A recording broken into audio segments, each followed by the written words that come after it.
नागेश और खिलाया वाला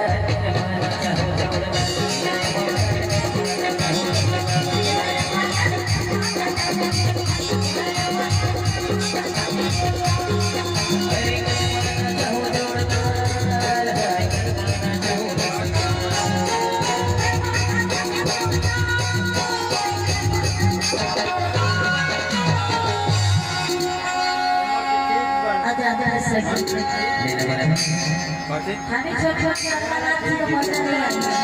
आता जो लाता रामा ये तेरे जो लाता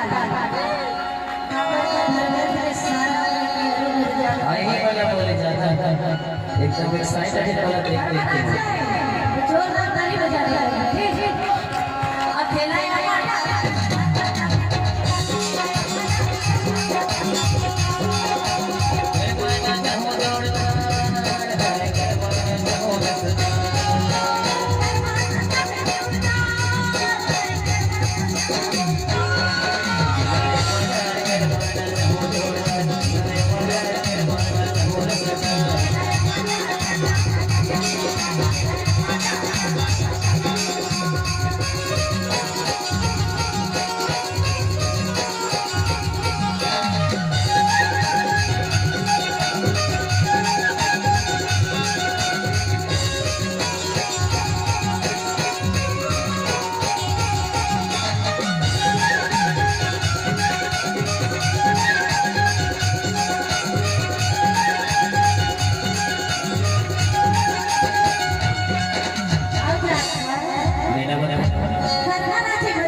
लेकिन कोई एक बात की चिंता नहीं रहती। अरे क्या बात है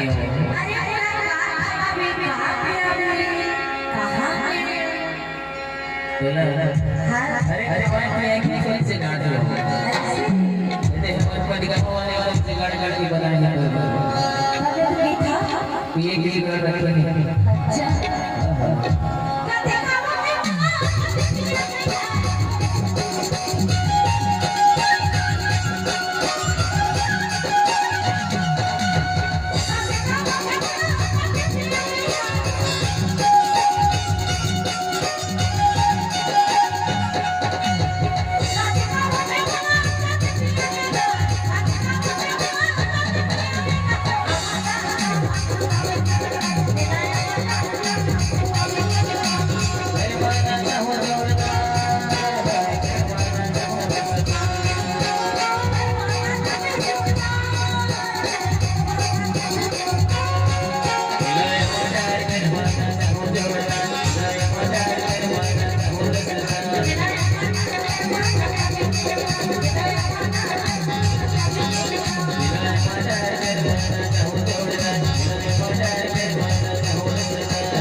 डीजे